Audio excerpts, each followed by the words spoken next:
Good morning. I hope you're doing well on this rainy, steamy Wednesday.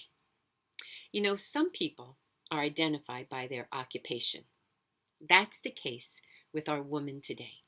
We find her in the book of Joshua. Her name is Rahab, and she was a prostitute. In fact, that's what we call her most times, Rahab the prostitute. The Hebrew word for her was zuna. In Greek, it was porna. But any way you say it, we all know what she was. In fact, 5 times in the Bible she's identified that way. 3 times in Joshua, once in Hebrews, and once in James. Now, in her day, there were 2 kinds of prostitutes. The religious ones, who work at the Canaanite temple, and the run-of-the-mill kind who work for cash. Rahab was that one.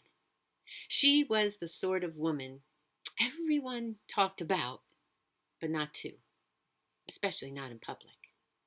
However, interestingly, according to rabbinical tradition, Rahab was one of the 4 most beautiful women in the ancient world, along with Sarah, Abigail, and Esther. In the Babylonian Talmud, anyone who mentions Rahab's name immediately lusts after her. And according to one rabbi, the mere invocation of her name may even cause the person to have an orgasm. Wow, she must have been one hot babe. Don't you wish we had a photo of her just so we could see what she really looked like? Anyway, her story takes place in the city of Jericho. At this point, the Israelites are gathering around the hills of the city, preparing to invade. It's their first conquest in the Promised Land.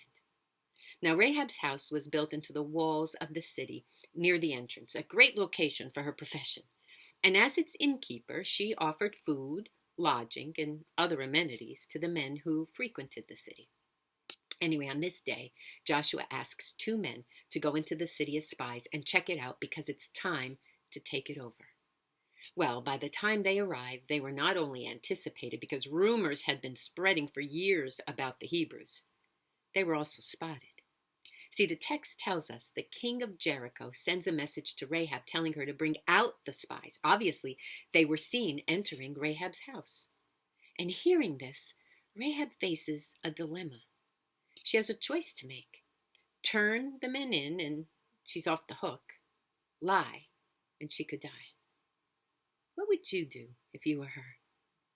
Well, this is what she does. She lies, but only after she's hidden the men under some flask drying on the roof. Quick thinking, she knows she couldn't say they were never there because they had been spotted going in. So she belts out the oldest line in the book. They went that away. And if you hurry, you might be able to catch them. And it works. The spies are safe. Phew. But Rahab isn't letting them off the hook so fast. She tells them that she knows the Lord has given them this land and that everyone in town is afraid of them, scared out of their wits, actually, because they have heard about the exodus from Egypt and the parting of the Red Sea. But apparently Rahab is more courageous than the rest of the city because she says to these 2 spies, look, I saved your life. Now, you save mine, because the truth is she can still turn these men in with one scream, but instead she bargains for her family to be spared when the attack comes. Not only beautiful, she's smart. Now, I don't know how these spies felt about this request, but obviously they're not only grateful, but I think perhaps they sense something in Rahab because they agree and give her a scarlet cord to hang out her window so that they would recognize her home in the chaos that was to come.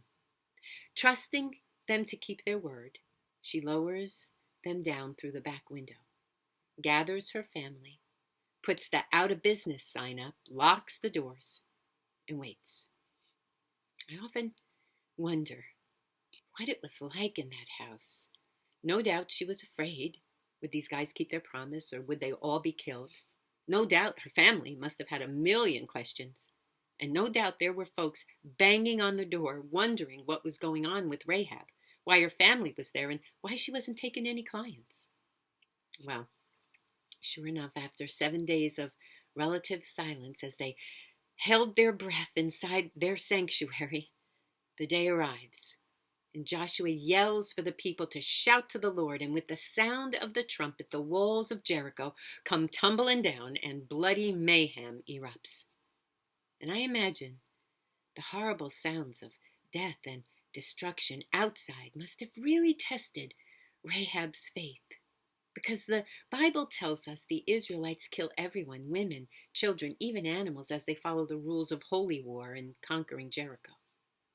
I read a commentary where the author wondered if perhaps Rahab felt a bit like Noah in the ark, hearing the cries for help while she and her family were safe inside. Gosh, it must have been awful. However, Rahab and her family are spared. And when she walked out of that house for the last time and out of Jericho, I bet she never looked back. See, she was a new creation. Something happened inside of her, a faith that she never had before in this God that she had only heard about. And from the ashes of Jericho, a romance blossomed between her and a Hebrew guy by the name of Salmon, one of the tribal leaders. Eventually they marry, and listen to this.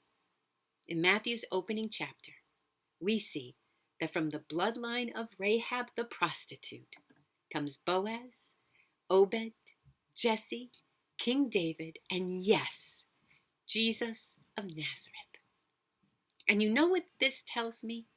It tells me that with God, it isn't who you were or what you've done that matters. It's who you are working at becoming. He sees past all the stuff we fixate on and judge people by. In fact, Rahab's courageous act earned her a spot in the book of Hebrews' Who's Who of Faith, the only other woman besides Sarah to receive that honor. I love this story because when I first came to faith and joined the church, the women there all seemed, to be so righteous, so saintly, so together, so secure in their faith and identity, so not me. And I didn't think I would ever fit in.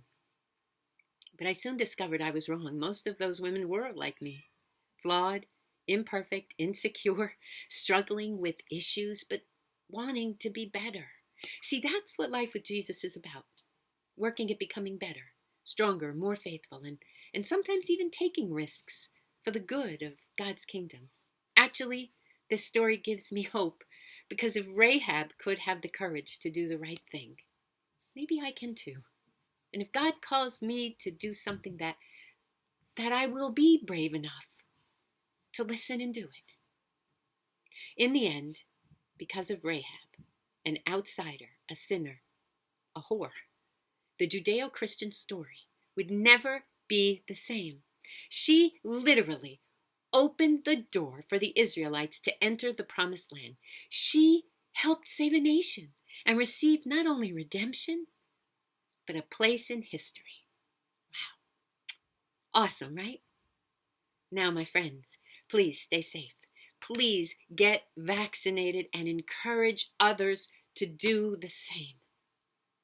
Look for the blessings and never, ever lose hope. We're going to be okay. Know that God loves you, and so do I. I'll see you soon. God bless you. Peace.